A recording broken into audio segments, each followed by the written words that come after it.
Yang kedua, sifat hati Islam, yuhibbuhum adillatin 'alal mu'minin a'izzatin 'alal kafirin. Menunjukkan rendah diri sama orang yang beriman dan menunjukkan berani terhadap musuh-musuh Islam. Kita nak bersikap rendah diri sama-sama kita.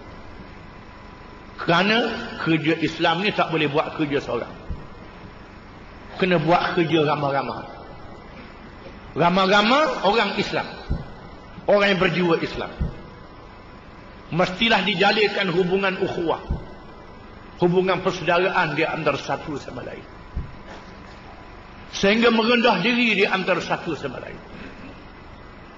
Kalau ada silap faham, salah faham di antara kita, kita tinggal dulu salah faham ini, utamakan dulu untuk menegakkan Islam, untuk memperjuangkan Islam. Contohnya ulama-ulama mazhab, Imam Hanafi, Imam Maliki, Imam Syafi'i, Imam Hanbali, yang kemudian Ibn Taymiyah, Imam Nawawi dan lain-lain lagi, mereka tak berbalah di antara satu sama lain. Yang balahnya anak murid yang mengaji sikit, yang tak reti. Ulama-ulama yang besar ni tak berbalah, walaupun mereka khilaf dalam masalah kunut.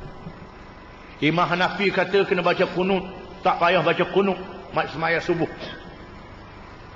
Hanbali kata tak payah baca kunut. Maliki kata begitu. Syafi'i kata kena baca kunut bila semaya subuh.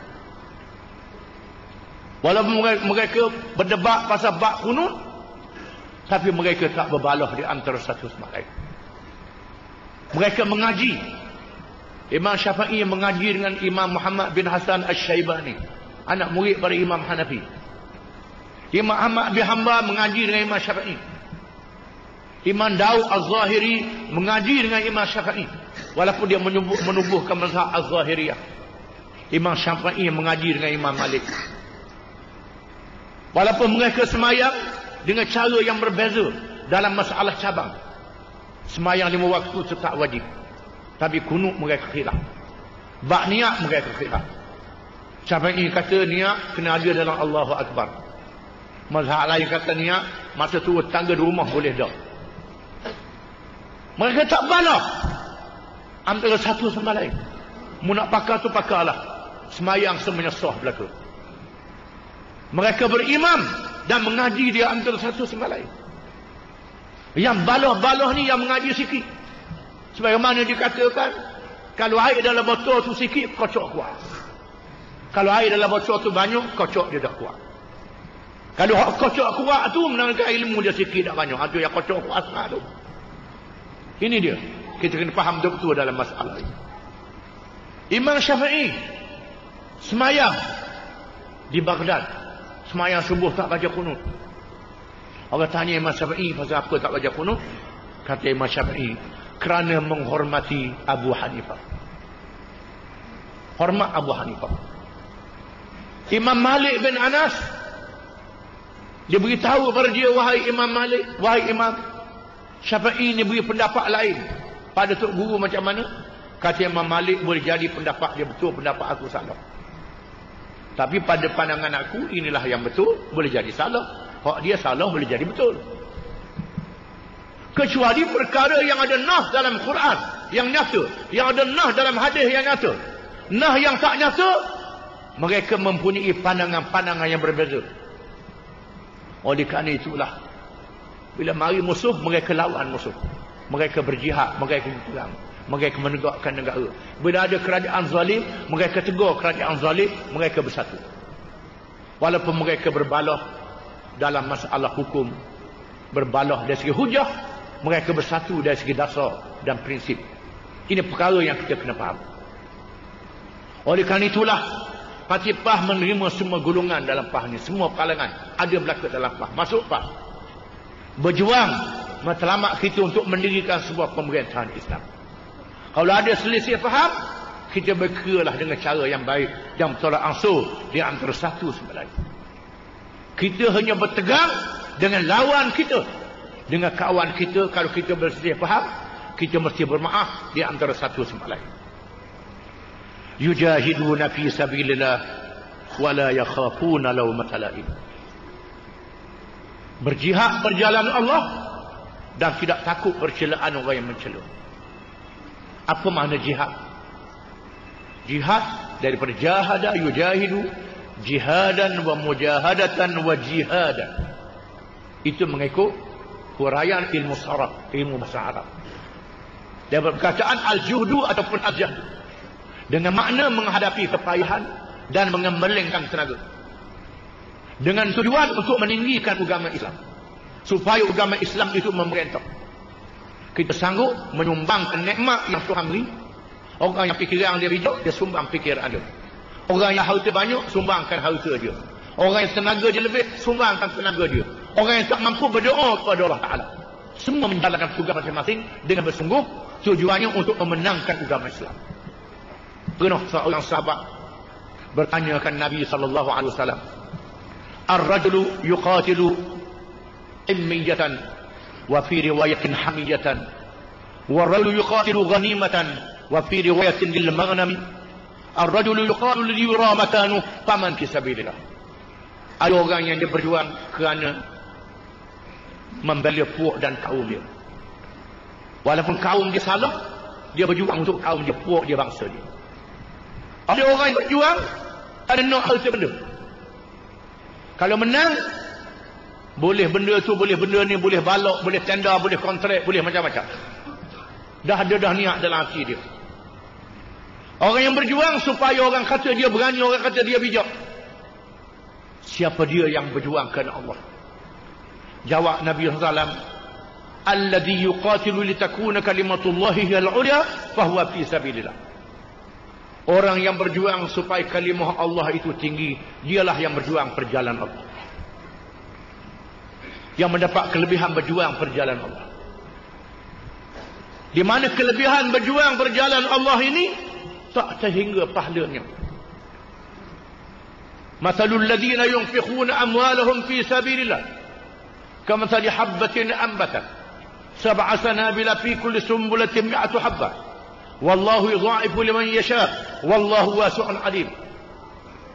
Orang yang membelanjakan harta dia kerana nak memenangkan agama Allah, perjalanan Allah, sama seperti orang yang tanam satu biji benih, tumbuh daripadanya 7 tangkai, tiap-tiap satu tangkai 100 biji. Allah menggandakan siapa yang ia kehendaki. Allah maha luas kurnianya, lagi maha mengetahui. Maknanya sumbangan fisabilillah berlipat kali ganda pada sumbangan sedekah. Kalau beri sedekah dapat pahala 10 kali ganda. Kalau sumbangan jihad dapat pahala 700 kali ganda. Pasal apa yang jadi begitu? Sebabnya kita beri sedekah, kita nampak orang tu buta, nampak orang tu do'rok, nampak orang tu pakaian dia buruk, nampak orang tu kering, nampak orang tu dhaif, nampak orang tu rumah dia terbakar, nampak orang tu dia kemalangan, kita nampak. Adapun sumbangan fisabilillah ni tak nampak. Kita nampak orang yang berjuang ni gagah, segar. Zaman dulu ada kuda, ada kereta, kuat. Macam mana beri sumbangan? Wa Habib Titih je, dia jadi pemimpin, dia jadi ketua, aku boleh apa? Ini soalan-soalan yang timbul. Oleh kerana soalan-soalan inilah, maka sumbangan fisabilillah digandakan dengan 700 kali ganda. Kerana payah orang nak beri. Kerana apa? Kerana banyak soalan-soalan syaitan. Syaitan menyuap dalam kepala kita macam-macam soalan. Kalau beri, dia nampak segar, nampak gagah. Jadi pemerintah, aku jadi apa? Ini soalan. Dia tak nampak tujuannya untuk memenangkan agama Islam. Belum agama Islam menang, hukum Allah diamalkan. Hukum qisas, hukum hudud, hukum ta'zir dilaksanakan. Dan perjuangan ini satu perjuangan yang payah. Kerana berdepan dengan kerajaan yang memerintah, yang mempunyai bala tentera, yang mempunyai kekuatan. Tak mudah. Kesulitan-kesulitannya sangat banyak. Perbelanjaannya sangat mahal. Mereka yang berjuang menghadapi kesusahan, Tuhan sebut dalam Quran, للفقراء الذين أحصروا في سبيل الله لا يستطيعون ضربا في الأرض يحسبهم الجاهل أغنياء من التعفف تعرفهم بسيماهم لا يسألون الناس إلحافا. Sumbangan patut diberi kepada orang yang ditahan. Tak boleh berniaga, tak boleh berkebun, tak boleh apa. Kerana apa? Kerana dia menghabiskan masa dia untuk memenangkan agama Islam. Orang yang jahil menyangka mereka kaya, padahal mereka adalah fakir. Mereka tidak meminta sedekah kerana mereka ada maruah. Mereka yang berjuang untuk menegakkan agama Islam ini, orang yang maruah dia tinggi, dia tidak minta sedekah sekali-kali walaupun tak ada duit. Orang ramailah yang menilai dia untuk memberi sumbangan kepada dia. Ini Tuhan kata mereka yang patut diberi sumbangan, yang digandakan dengan 700 kali ganda. Nak cari keikhlasan dalam sumbangan ini payah. Dan nak cari orang yang berjuang, yang tahan diuji juga payah. Oleh kerana perjuangan ini pahalanya sangat besar, kelebihannya besar di sisi Allah. Dia beri berlipat kali ganda derajat daripada mereka yang tidak berjuang. Jarak dia antara mereka yang berjuang dan tak berjuang, darjatnya antara langit dan bumi. Apabila Abdullah bin Al-Mubarak menulis surat kepada Fudail bin Iyad. Fudail bin Iyad seorang ahli tasawuf yang terkenal, yang mengajar di Masjid Mekah. Abdullah bin Al-Mubarak ialah seorang alim yang dikenali dengan Amirul Mukminin fil hadis, raja orang Islam dalam ilmu hadis. Abdullah bin Mubarak ni dia berjihad, dia mengarang kitab, dia mengajar, dia bersyarah. Ini kelebihan Abdullah bin Mubarak. Dia berjuang di medan perang. Satu hari dia tulis surat kepada sahabat dia Fudail bin Iyad, seorang alim yang terkenal yang sedang beribadat di Mekah. Surat dia berbentuk syair berbunyi, Ya abidal haramaini law absartana la'alimta annaka bil ibadati tal'abu man kana yakhdafu khadduhu bidumu'ihi fanuhuruna bidima'ina tatakhaddabu aw kana yas'abu khayluhu fi batilin fakhuyuluna yawma as-sabihati tata'abu. Syair dia panjang, saya petik sebahagian sahaja. Ditulis pada tahun 170 Hijrah. Yang membawa surat ni Muhammad bin Abi Sakinah. Dibawa surat ni seorang alim juga. Maknanya, ya abidal haramain la absartan, wahai sahabatku yang sedang beribadat di dua tanah haram, kalau saudara melihat kami, la alimta annaka bil ibadati tal'abu, nascaya saudara tahu bahawa saudara hanya bermain saja dengan ibadat. Man kana yakhtabu khadduhu bidumu'ihi, sesiapa yang pipinya basah dengan air mata menangis kerana khusyuk beribadat. Penuhuruna bidima'ina tatakhaddabu, maka leher-leher kami berlumuran dengan darah kerana berjuang. Au kana yata'abu khailuhu fi batilin, ataupun kudanya penat di medan kebatilan. Fa khuyuluna yawmas sabihati tat'abu, maka kuda-kuda kami sejak pagi lagi penat di medan perjuangan. Bila Fudail bin Iyad baca surat Abdullah bin Mubarak, dia menangis dan dia berkata, Sadaqa Abu Abdurrahman, benar Abu Abdurrahman, pelayan Abdullah bin Mubarak. Lalu dia tanya kepada pelajar yang bawa surat itu, adakah engkau berminat dalam ilmu hadis? Kalau mu berminat dalam ilmu hadis, ini aku nak beri hadis kepadamu. Kata Fudail bin Iyad, aku menerima hadis ini daripada rawi-rawi yang aku mengaji dengan dia, bahawa Nabi SAW telah ditanya oleh para sahabat, apakah amal yang paling lebih sekali? Lalu Nabi kata, berjihad fisabilillah. Adakah kamu boleh bersemayang selama tak tidur langsung? Adakah kamu boleh berpuasa selama-lama tak buka langsung? Kata sahabat tu, tak mampu, tak erok. Kalau semayang siapa tak tidur langsung, tak erok, tak boleh nak buat. Kalau puasa, kalau tak buka langsung, sampai malam pun tak buka juga, tak mampu nak buat begitu. Kata Nabi, itulah kelebihan orang yang berjuang perjalanan Allah.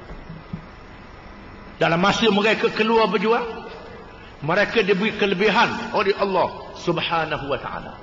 Sepanjang masa, walaupun dia tidur, walaupun dia jaga, sepanjang masanya adalah beribadat kepada Allah Ta'ala. Imam Tirmizi meriwayatkan satu hadis, seorang sahabat yang musafir di padang pasir bertemu dengan satu cerong yang airnya deras dan jernih di musim kemarau. Lalu dia berfikir, alangkah baiknya aku bawa anak isteri aku mari ke sini beribadat, bercocok tanam, memelihara binatang di sini, tak bergaul dengan orang. Bergaul dengan orang susah. Tetapi aku mesti tanya Nabi SAW lebih dulu. Dia balik ke Madinah, bila bertanya Nabi SAW, Nabi bersabda, jangan pergi ke situ. Sesungguhnya kamu berada di sini satu hari, kamu duduk di sini satu hari, bergaul dengan orang ramai, menghadapi kemungkaran yang kamu lawan dia, menghadapi maksiat yang kamu lawan dia, kamu berjihad menentang musuh Islam. Satu hari saja lebih baik daripada kamu berada di tempat itu selama 70 tahun. Kamu sanggup duduk beribadat di sini 70 tahun, duduk di sini bergaul dengan orang ramai, satu hari lebih baik 70 tahun beribadat di bukit, beruzlah, mengasingkan diri. Pasal apa kelebihan begitu sekali? Sebabnya mereka yang berjuang untuk menegakkan Islam ini, menyelamatkan generasi yang akan datang. Bila dia berjuang Islam, Islam dipelihara. Anak dia, cucu dia, anak orang lain, cucu orang lain, cici orang lain di masa akan datang terpelihara dengan sebab dia memelihara agama Islam. Maka pahala mereka yang terpelihara itu sapa kepada dia walaupun dia sudah meninggal dunia. Ini dia kelebihannya. Dan orang yang paling lekeh dia dalam perjuangan Islam, disebut oleh Nabi SAW, orang yang paling lekeh, dia anggap sangat lekeh dalam perjuangan Islam. Hadis riwayat Abu Hurairah radhiyallahu anhu, sabda Nabi SAW, ta'isa abdud dinar wa ta'isa abdud dirham wa abdul khamisah, in u'tiya radiya wa illam yu'ti wa illam yu'ta sakhita, ta'isa wa antakas wa idha shika falam taqash, tuba li'abdin akhidin bi'inani farasihi fi sabilillah, ash'ata ra'suhu mughbiratin qadamahu, in kana fil hirasati kana fil hirasah wa in kana fis saqati kana fis saqah, in ista'dhana lam yu'dhan lahu wa in syafa'a lam yushaffa. Hadis riwayat Bukhari. Hadis riwayat Bukhari, hadis yang sahih, riwayat Imam Bukhari. Maknanya Nabi bersabda, celaka orang yang menyembah duit dinar, celaka orang yang menyembah duit dirham, celaka orang yang menyembah temoloknya yang kosong, dia kena isi perut saja. Celaka Nabi kata. Kalau diberi dia redha, kalau tak diberi dia marah. Kalau boleh benda suka, tak boleh benda marah. Celaka Nabi kata orang macam ini. Celaka dan terlingkup orang yang macam ini, terlingkup dalam hidup dia. Apabila dia kena duri, terseksa mencabut duri keseorangan, memandangkan bandingan seksanya orang yang macam ni, dia ke diri dia saja, kenyang perut diri dia saja, tak ke agama dia, tak ke umat dia. Turba li abdin akhidin bi inani farasihi fi sabilillah. Tuba kebaikan. Setengah ulama mengatakan tuba ialah pokok yang paling baik dalam syurga. Tuba, pokok yang paling baik dalam syurga, kepada orang yang mengambil tali kenderaan kudanya perjalanan Allah. Zaman dulu kuda, sekarang ni handal motosikal, seiring kereta, jalan kaki. Yang berjuang, ash'ata ra'suhu, sehingga kusuk mansai rambutnya, mughbiratin qadamahu, berlomorang selut kedua kakinya, in kana fil hirasati kana fil hirasah. Kalau dia ditugaskan untuk keselamatan, dia jaga keselamatan. Dia bukan berjuang, kan dia bukan pahlawan, tukang jaga keselamatan, duduk di belakang dia. Dia dalam tugas dia jaga keselamatan. Wa in kana bis saqati kana bis saqah. Kalau ditugaskan duduk di barisan belakang juga dia. Ini start dan dalam yu'dan. Kalau dia minta izin nak temu dengan ketua, orang tak beri izin. Pasal apa dia lekeh sangat? Minta izin nak jumpa pemimpin pun payah. Pasal apa munya orang lekeh? Wa in syafa'ala musyaffaq. Kalau tak tolong, tak ditolong dia. Orang tak kenal dia. Orang tak kenal dia. Tukang khabar pun kayu dia. Sekarang tak kenal. Tuba. Maka memboleh kebaikan dan pohon baik dalam syurga. Kelebihan mereka yang berjihad. Tak ada orang yang tak jihad. Itulah yang menyebabkan Abdullah bin Mubarak tidak sempat berakan ke putih dalam liat. Dia putih berliat. Menangis. Walaupun beribadat di bertahan halakah dengan dia. Tayin juga. Yang seribu saya berjihad. Walaupun begitu kata. Dia pilih perjuangan Islam. Allah Ta'ala pilih kita duduk perjuangan Islam. Ini satu keistimewaan yang Allah Ta'ala beri pada kita. Yang tak diberi pada orang lain. Hanya Allah Ta'ala pilih. Orang yang Allah Ta'ala pilih dan lari. Dia tak tahu. Hanya mereka yang sanggup mengakhiri hayat di perjuangan Islam. Ini saja yang mendapat kemenangan. Firman Allah Ta'ala dalam surah Al-Asraf, Ya ayyuhalladzina amanu hal adullukum ala tijaratin tunjikum min adzabin alim. Tu'minuna billahi wa rasulih wa tujahiduna fi sabilillah bi amwalikum wa anfusikum. Dzalikum khairul lakum in kuntum ta'lamun. Yaghfir lakum dhunubakum wa yudkhilkum jannatin tajri min tahtiha al-anhar wa masakin tayyibatan fi jannatin 'adn. Dzalika al-fawzul 'azim wa ukhra tuhibbuna nasrun min Allah wa fathun qarib wa basyiril mu'minin. Wahai orang-orang yang beriman, ada kamu suka bahawa aku tunjukkan kepada kamu satu perniagaan yang membebaskan kamu dari azab neraka pada hari kiamat. Modal perniagaan itu kamu beriman kepada Allah dan Rasulnya dan kamu berjihad di jalan Allah. Bersungguh untuk memenangkan agama Allah supaya agama Allah itu menang.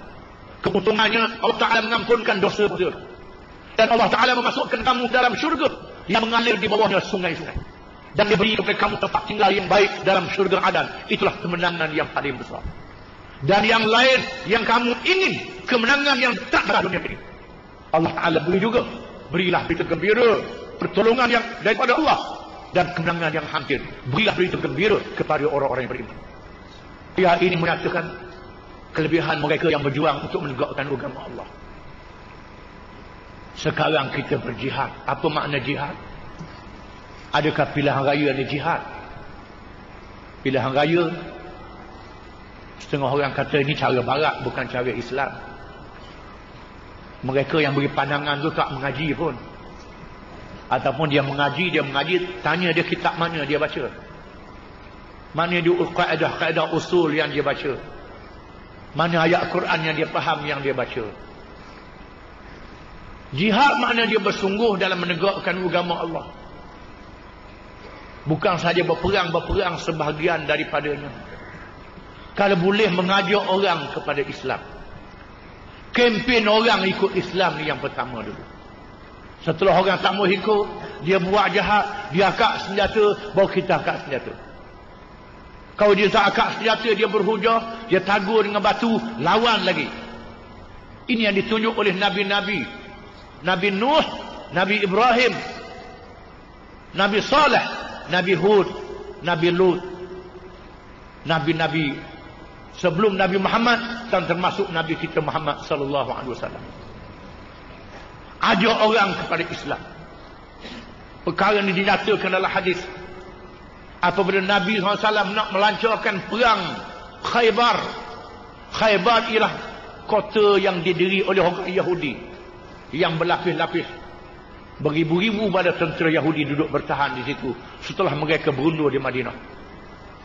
Maka Nabi SAW melancarkan operasi gerakan untuk menawan Khaybar. Sampai di Khaybar di waktu malam, Nabi bersabda, la'u'tiyanna ar-rayata ghadan rajulan yuhibbullaha wa rasulah wa yuhibbuhu Allah wa rasuluh. Besok hari aku akan serahkan bendera kepada seorang lelaki yang dia kasihkan Allah dan Rasulnya. Allah dan Rasulnya kasih pada dia. Maka masing-masing bangun awal, datang subuh awal, supaya ditengok oleh Nabi SAW dan Nabi beri bendera kepada dia. Dan orang yang dapat bendera ni duduk di hadapan, menjadi sasaran panah yang mati dulu pada orang. Mereka berebut nak mati, bukan berebut nak hidup. Berebut nak mati kerana menegakkan agama Allah. Tiba-tiba Nabi bersabda setelah sembahyang subuh, "Aina Ali? Mana dia Ali?" Lalu diberitahu Ali sakit mata. Sabda Nabi SAW panggil dia datang. Ali pun datang. Ali sakit sebelah mata. Lalu Nabi SAW ludah ke dalam mata Ali dan sembuh cara mukjizat. Lalu dia suruh bendera Ali memegang bendera dan berdiri tegak dan berkata, "Nuqatiluhum hatta yakunu mithlana." Kita perangi mereka supaya mereka jadi Islam macam kita. Jawab Nabi SAW, "Ala rislik, idza kunta bi sahatihim ud'uhum ila syahadati an la ilaha illallah wa anni rasulullah. La yahdiyallahu bika rajulan wahidan khairul laka min humrin na'am." Jangan kokoh jaga menakut. Jangan kokoh sangat. Bawa bendera ni dengan teratur. Sampai di ajan mereka, ajak mereka masuk Islam. Beritahu mereka tidak ada Tuhan yang benar melainkan Allah dan Muhammad itu Rasulullah. Nak tegakkan ajaran Allah dalam diri dan di atas muka bumi. Ajak mereka masuk Islam. Demi sesungguhnya untuk berjaya menyebabkan seorang itu mendapat petunjuk dari Islam lebih mahal daripada kenderaan yang paling mahal harganya. Hari ini kenderaan yang paling mahal itu berapa juta? Kenderaan yang paling mahal harga. Kita jaya kempen orang, ajak orang ikut perjuangan Islam. Sokong Islam bersama dengan Islam. Seorang kita ada kelebihan yang lebih mahal daripada kereta kapal terbang yang paling mahal harga. Ini pahala kita berjaya memujuk orang. Oleh kerana itulah kita memilih demokrasi. Memilih demokrasi. Demokrasi ialah cara mendirikan kerajaan melalui memujuk rakyat dalam pilihan raya. Memang demokrasi ini asal daripada barat, bukan daripada Islam. Daripada Greek, demos kratos, kuasa rakyat, ataupun demokratia, kuasa rakyat. Rakyat yang berkuasa, rakyat yang boleh mengubah kerajaan. Asalnya diamalkan di Athens, kerajaan Greek zaman dulu. Bila mereka nak tubuh kerajaan, mereka panggil rakyat berhimpun dalam stadium. Pahlawan-pahlawan orang besar, orang kaya saja. Orang miskin tak dipanggil. Perempuan tak dipanggil. Diminta mengundi cara kat tangan, memilih pemimpin. Ini demokrasi purba. Islam telah menunjukkan cara yang lebih baik. Apabila Nabi SAW mendirikan kerajaan Islam di Madinah yang beramal dengan Quran dan hadis, dalam masa yang sama bermesyuarat dengan sahabat-sahabat dia. Dan bila Nabi wafat, para sahabat memilih Abu Bakar secara mesyuarat. Memilih orang yang bijak, orang yang adil, orang yang cukup syarat, yang baik akhlak dia, yang mempunyai kehebatan pemimpin. Yang memilih pula orang yang adil, yang boleh memilih. Ini syarat dalam Islam. Demokrasi barat adalah cedok daripada kitab fiqh Islam. Bila orang putih menakluk negeri orang Islam, Perancis menakluk negeri-negeri utara Afrika, mereka ambil kitab-kitab fiqh mazhab Maliki, kitab-kitab fiqh mazhab Hanafi di Syria, di Syam, kitab-kitab fiqh mazhab Syafi'i di alam Melayu, orang putih ambil. Kita mengaji bab semayang, puasa, zakat, haji je. Orang putih mengaji bab memerintah negara. Bab semayang dia tak mengaji, orang putih. Maka kita tahu bab semayang, puasa. Orang putih dia ambil bab pemerintahan negara, tapi dia tolak beriman, dosa dan pahala tak ada. Itu kelemahan dia. Demokrasi adalah cara memilih kerajaan dengan memujuk orang. Dan Nabi kita mengajar supaya kita memujuk orang. Oleh kerana itulah maka ulama-ulama kita memilih demokrasi. Mengajak orang supaya memilih kita untuk kita menghantar wakil. Kalau wakil yang kita pilih itu ramah, kita memerintah kerajaan. Kalau tak ramah, wakil itu menyuruh kepada yang baik dan mencegah kemungkaran dengan lidah dia, dengan bangkangan dia, dan dia membawa pahala apa yang kita sokong dia dalam masa pilihan raya. Ini makna dia yang kita kena faham. Kalau kita kalah tak menang satu kerusi pun, kita melahirkan kemungkaran terhadap apa yang berlaku. Kerana sabda Nabi SAW, "Man ra'a minkum munkaran falyughayyirhu biyadihi, fa in lam yastati' fa bilisanihi, fa in lam yastati' fa biqalbihi, wa dhalika adhaful iman." Sesiapa yang melihat perkara yang mungkar, dia ubah dengan tangan. Kalau tak mampu dengan lidah, kalau tak mampu beci dalam hati. Beci dalam hati adalah semua lemah iman. Lepas pada lemah iman, tak ada iman lagi. Selemah-lemah iman beci dalam hati. Kalau boleh nak memerintah negara, dalam pilihan raya 99, kita pernah memerintah negeri Terengganu. Tahun 59 pernah memerintah. Tapi negeri kita mengamalkan federalisme. Federalisme ni ialah bidang kuasa kerajaan negeri dan bidang kuasa kerajaan pusat. Kita dapat bidang kuasa kerajaan negeri saja, maka kita laksanakan bidang kuasa kerajaan negeri. Tahun 99 sehingga tahun 2004, kita telah berjaya mengubah undang-undang diri negeri Terengganu. Apabila ditulis di dalam undang-undang diri negeri Terengganu, hukum yang tertinggi Quran, hadis, ijma' ulama' dan qiyas. Ini satu kejayaan yang besar. Sehingga UMNO Barisan Nasional yang menang tak berani nak buat. Kalau dia berani sila buat, dia tak berani nak buat. Kalau dia buang, dia lakuh Quran, dia lakuh hadis Nabi SAW. Tapi dia tak buat. Dia tak berani nak buat, dia tak buat. Kerana bercanggah dengan dasar dia. Ini satu kejayaan. Kita dijatuhkan dengan cara yang kita semua tahu. Kita dah pacak. Kita dah pacak asas-asasnya dah ada. Dan kita nak bina di atas asas itu. Ini sangat penting untuk kita menang dalam pilihan yang akan datang. Kalau boleh memerintah negara Malaysia, kalau tak mampu peringkat negeri, laksanakan peringkat negeri untuk bina asas yang kita bina, tambah asas yang kita bina dulu. Ini satu hal yang sangat penting. Kerana perjuangan ini perjuangan bukan untuk sehari dua, untuk menyelamatkan keturunan kita, generasi kita di masa yang akan datang. Janji pahala yang besar daripada Allah Ta'ala.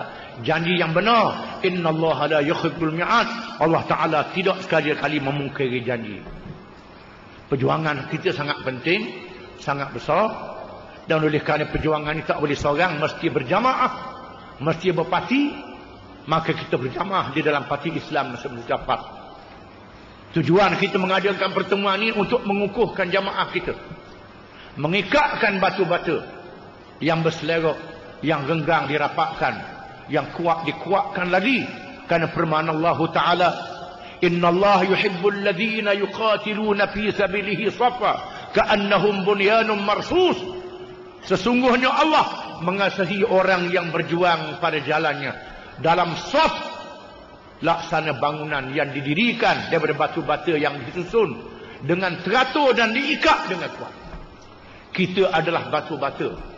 Tiap-tiap orang kita ni bandingannya batu-bata yang diikat di dalam jamaah pas kita, untuk kita kemahkan batu-bata ni supaya menjadi benteng yang kukuh, benteng yang kuat, menjadi kubu kepada perjuangan yang kita lancarkan perjuangan untuk pilihan raya akan datang dan seterusnya, insya-Allah.